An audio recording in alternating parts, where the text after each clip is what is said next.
drilling rigs are the unglamorous workhorses of the North Sea. This one's drilling 2 miles under the Earth's crust.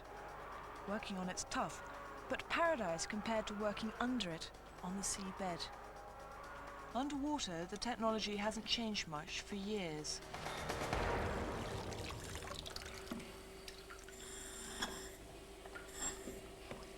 Oh dear. For 30 years, most deep sea diving's been done by divers in soft suits, like this delightful thing.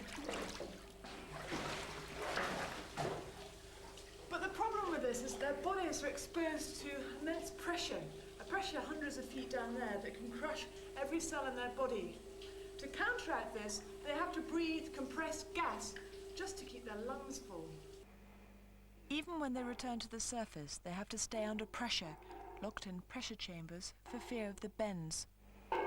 Often they will stay inside, living in a compressed state, ready to dive for up to a month. Yeah, can you put the water on, please? I want to take a shower. Yes, stand by. They have to be monitored and looked after 24 hours a day. And though it's probably the most expensive room service in the world, it's tough on the divers. Okay, can we have finished through that? Yeah, that's fine. Everything's secure. Can we have the lights out, please? No one knows the long-term medical effects of living in this way, but it doesn't look a lot of fun being cooped up for weeks on end.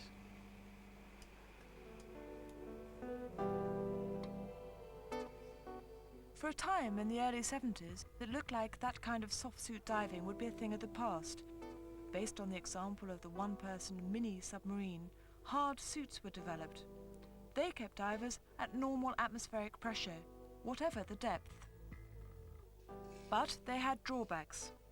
They were so heavy, clumsy, and lacking in dexterity that they remained just an intriguing possibility. But today, the hard suit is making a comeback in one of the world's most unforgiving environments.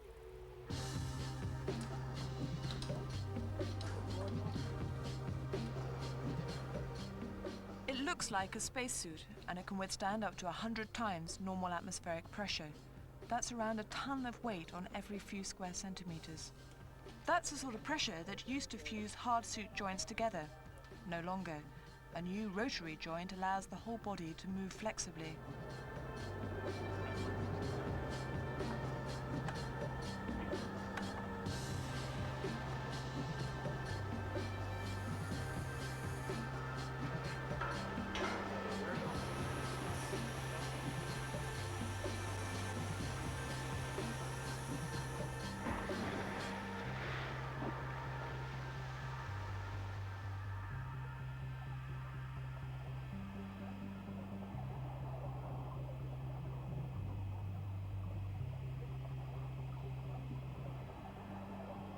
Tom, can you give me life support?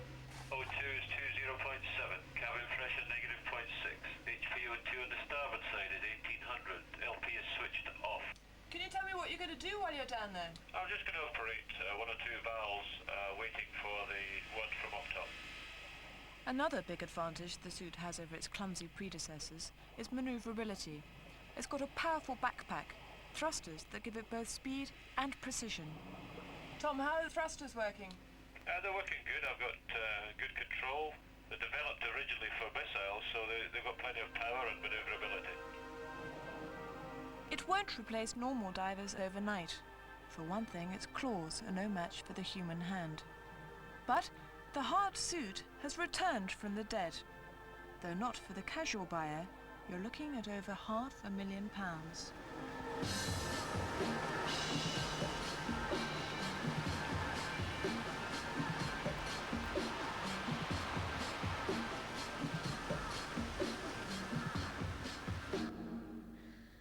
Every year in Britain, conservation